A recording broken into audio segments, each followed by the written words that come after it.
GWM Ora. Tapi selalu kalau borak Ora ni, Ora Good Cat kan. Dan kereta tu banyak gila atas jalan raya. Tapi yang tu EV. Design pun orang suka, especially Gen Z ataupun kalau nak lebih spesifik pada wanita sebabkan design dia dan nama dia pun Ora Good Cat. Tapi Ora yang ada dekat belakang saya ni bukan Ora Good Cat, tapi dia lebih power daripada seekor kucing. Sebab ini mungkin menjadi pembunuh kepada seluruh segmen kereta hybrid. Kenapa saya cakap dia mungkin jadi pembunuh untuk seluruh kereta hybrid? Pertama sekali, kereta ni ada Guinness World Record dari segi dia punya fuel consumption yang baru dapat pada tahun ini juga. Dan dia memenangi Design Award daripada London pada tahun 2025.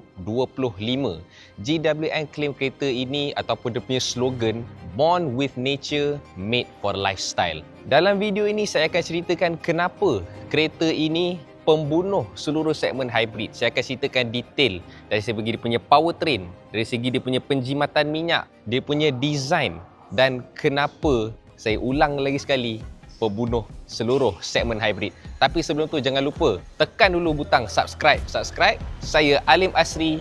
Inilah dia GWM Ora 5 HEV. Let's go.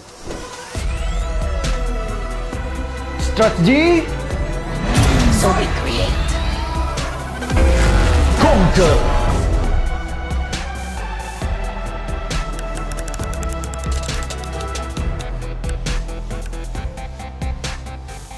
Okay, so pertama, mestilah dia punya powertrain kan, sebab ini adalah HEV. Kereta ni memakai 1.5 liter turbocharged inline 4 dengan transmission DHT, Dedicated Hybrid Transmission. Sama macam GWM Haval H6. The same exact transmission lah sebab engine hybrid. Dia hasilkan 223 horsepower dan 476 Nm of torque. Dia punya 0 to 100 boleh dapat dalam masa 7.7 saat. Kalau nak comparekan dengan segmen, dia lain sikit lah. Tapi macam contoh S70, tak jauh sangat pun. S70 dapat 7.5 saat. Kereta besar ni, yang saya akan ceritakan saiz dia, 7.7 saat. Dan dia punya fuel consumption, kalau korang dapat tengok dekat dinding ni, 4.4 liter per 100 km. Tetapi, macam saya cakap tadi, dia dapat award Guinness World Record. Waktu orang China test drive kereta ni, dapat daripada bawah 4 liter, which is 3.97 macam tu, to be exact. Untuk kereta besar macam ni, design yang kena dengan cita rasa orang kita, bila dengar pula kereta ni jimat minyak, definitely orang akan macam, ush, aku confirm nak kereta yang jimat minyak, design lawa. Sebab tu saya cakap dia mungkin jadi pembunuh segmen hybrid. Cuma kita tak tahu lagi harga dia berapa. Once harga dah keluar, lagi saya boleh elaborate, lagilah orang boleh buat keputusan dengan instantly. Kereta ni adalah sebuah SUV segmen B. Itu yang GWM klasifikasikan. So kalau SUV segmen B, dia akan compete dengan apa? X50, HRV. These two big names lah kan. Tapi untuk dia punya size, dia punya panjang 4,800 lebih, dia punya lebar pun 1,800 lebih. Untuk kita detailkan kepada kecil lagi, dia lagi panjang daripada X50, tapi dia pendek sikit daripada X70. Tapi dia punya lebar lagi lebar daripada Proton X70 sekarang ni. Dia dah besar, dia dah panjang, dia dah lebar, tapi still korang boleh dapat 1,100 km in one full tank. Kena ingat ini adalah hybrid. Korang tak perlu fikir pasal nak charge, tak perlu fikir ada masalah range anxiety. Korang just perlu isi minyak, jaga maintenance kereta. Korang boleh dapat 4.4 liter per 100 km, dapat gerak 1,100 km. Sebab tu saya cakap kereta ni once dah launch nanti, dah keluar harga dia, memang akan buat satu noise yang bising lah. Ramai orang akan, ush, nice kat kereta ni. Tapi semua bergantung pada harga nanti lah. Nanti launch nanti kita akan update. So now, untuk design dia, sekarang ni saya ambil warna hitam ni lah. Sebab warna hitam ni dia nampak agresif sikit. Macam saya cakap awal-awal tadi, dia ada dua slogan kan, Born from Nature, Made for Lifestyle. Untuk warna hitam ni dekat segmen lifestyle lah dalam studio ni. Dia nampakkan lebih kepada agresif, untuk brother-brother sikit. Dan kalau korang tengok design ni dekat bahagian depan dulu, kalau korang ingat Ora Good Cat tu kan, dia tak adalah banyak beza sangat. Still lampu yang lebih sama, dia punya LED, dia punya DRL, dia punya front bumper. Saya tak pasti sangat, saya tak ingat Good Cat ni macam ni. Tapi kalau orang yang macam ada resemblance sikit-sikit, macam tengok dia lebih kurang orang good cat je. Tapi dia up sikit lah, dia besar sikit, dia lebar sikit. So kalau tanya saya adakah dia cantik? Cantik saja, kenalah dengan dia punya design, dia punya tema dia tu. Untuk bahagian depan ni. Untuk bahagian tepi dia pula, kalau korang tengok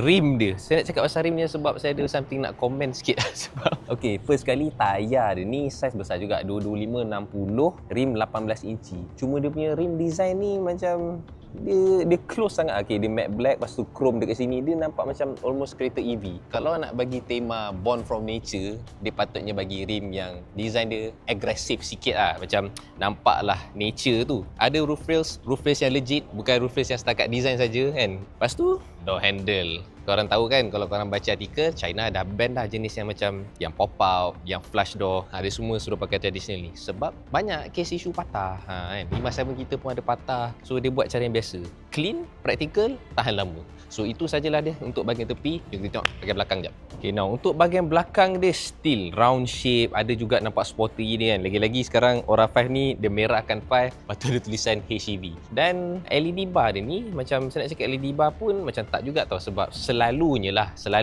LED bar dia satu line seamless, tak ada gap. Yang ni macam ada gap kan. Dan saya mula-mula ingat yang gap ni adalah lampu signal. Rupanya bukan. Lampu signal ni dekat bahagian bawah ni. Dia pakai lampu reflektor ni. Bila korang turn on the signal indicator, yang ni akan berkelip. Lepas tu adalah spoiler ni dan lampu brake ketiga dia untuk nampak narrow dan tajam sikit lah. Now, untuk dia punya boot dia ada power boot, jangan risau, tekan sekali terus buka dan bersaiz 420 liter. Apa yang dia claim. Tapi bila saya tengok balik macam 390 ke 400, sebab macam kecil sangat Saya rasa macam X50 besar lagi. Dan itu adalah satu komplain yang ramai orang ada dekat X50 tau. SUV tapi boot space dia tak berapa besar. Tapi kereta ni again, dia bukanlah fokus untuk space sangat. Dia lebih kepada range dia. Dia memang advertise hybrid, dapat 1100 km, fuel consumption boleh dapat bawah daripada 4 liter. Tapi ada prop ni kita boleh tunjuk. Dia ada bagi luggage bag satu luggage kecil. Okay, saya masuk.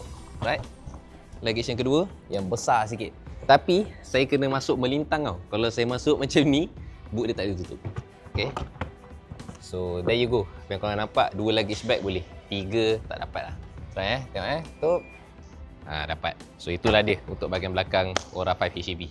Now, untuk bahagian kabin dia ni, surprisingly saya sangat suka. Sebab apa? Selalunya kalau kereta China, dia akan humban semuanya dekat infotainment ni. Macam korang nampak, untuk aircon dual climate. Dual climate maksudnya passenger boleh control temperature, driver pun boleh control temperature. Tak adalah argue bila bini korang nak sejuk, korang nak panas sikit. Other than that, untuk dia punya seat, dua-dua dapat ventilation. Bukan saja driver. Dan juga dia punya power seat adjustment pun, passenger pun dapat. Lagi satu, untuk dia punya infotainment ni, selain dia dilengkapi dengan Apple CarPlay dan Android Auto, screen dia 2.5K resolution dan dia pakai prosesor Coffee OS Generation 3. Apa yang saya boleh cakap, dia tak lag, dia sangat smooth, okey saja, tak adalah nampak macam kita scroll sikit, dia ada lag sikit, delay, baru dia nak ikut kan. Yang ni very smooth lah. Lepas tu untuk connectivity, untuk korang punya phone semua, ada wireless charger, beverages korang ada 2 cup holders, armrest dia pun not the biggest one I've seen, tapi okey lah, cukup lah juga, luas, boleh letak macam-macam barang. Lepas tu cluster meter dia ni. Cluster meter dia ni tak terlampau besar, tak terlampau kecil, dan saya punya viewing angle sangat selesa dan okey lah. Dia macam kereta Jayco J5 hari tu. Ramai orang suka design dia, spek harga semua kan. Tapi apa yang orang complain time tu? Dia punya cluster meter sangatlah kecil, nipis macam tu kan, macam tengok semut. Yang ni okey lah, digital, tak terlampau kecil, cantik untuk tengok, sitting position pun nice. So itu dia untuk bahagian depan. Jom kita tengok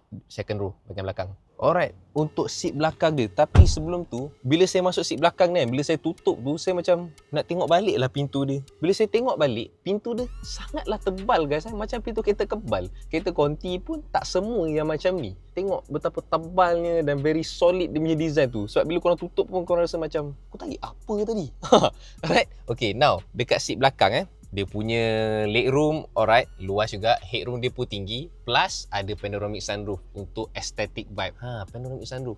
Itulah saya cakap, tunggu harga dia berapa je. Kalau dia dapat jual harga, nanti saya akan cerita pada hujung video harga yang saya nak. Saya yakin memang kereta ni akan buat satu bunyi yang bising dekat automotif punya industri. Serius. Okay, now ada satu corong aircon, satu type C ports. Ni dia kurang sikit lah praktikal, sebab selalunya kereta China dah dapat dah 2 aircon dengan 2 ports. Lepas tu armrest dia pun tak ada. Tapi again, kereta ni dia memang betul-betul fokus dekat range dan fuel consumption. Dua benda ni, HEV hybrid kan, 1100 4.4 liter ataupun boleh dapat bawah daripada 4 liter. So mungkin dia sacrifice sikit je lah dari segi practicality tu dekat bahagian belakang ni, tapi tak adalah teruk sangat. Still luas, 3 orang duduk tak ada masalah. Cuma again armrest dengan ports dia tak dapat macam yang normally kereta China bagi.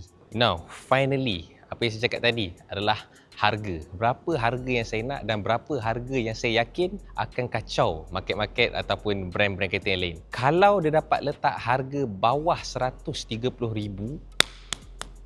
serius saya cakap. Sebab apa? Corolla Cross 1.4 lebih, HRV HEV 1.5 lebih nak dekat 1.6. Ini SUV yang ada design yang unik sikit, ada comel-comel dia sikit, dia punya lampu, dia punya dalam apa semua. Dapat 1100 km, tak perlu charge, tak ada range anxiety. SUV macam ni, hush, definitely lah. Itu saya cakap kalau bawah 130,000 ataupun max lah 130,000. Alright? So, siapa yang patut own kereta ni? Siapa yang saya suggest ataupun saya recommend? Saya target kepada orang yang nakkan SUV tanpa perlu risau jarak pemanduan yang jauh, asyik nak kena isi minyak je lah. Sebab dia praktikal je. Mungkin boot size dia kecil sikit tapi muat saja untuk luggage. Ruang belakang dia pun cukup untuk 3 orang, 4 orang. Okay, fit sikit lah. Tapi dari segi practicality kan, boleh pergi jauh. Infotainment dia punya teknologi lengkap kan. Design dia pun cantik. Nak show off kadang-kadang dekat member atau family pun. Ini adalah satu kereta yang unik. Apa pendapat korang tentang Aura 5 HEV ni yang one day nanti akan launch? Kemungkinan hujung bulan ni, insyaAllah nanti kita akan update balik. Tapi itu saja setakat ni. Hampir nak jatuh dalam rumput-rumput ni. Okay. Tapi itu saja untuk setakat ni untuk Aura 5 HEV, sebuah SUV segmen B hybrid. Apa pendapat korang? Tinggal komen kat bawah. Tapi sebelum tu jangan lupa bantu kita orang dengan 2 butang ni, like dan juga subscribe, supaya kita orang boleh produce konten lebih menarik pada masa akan datang. Saya Ali Masri, Aura 5 HEV. Salam strategi, fight, conquer. Assalamualaikum. Mampukah kau marah when it's time to conquer? Harus kau bertindak, lekas gonna set this competition, let's fight.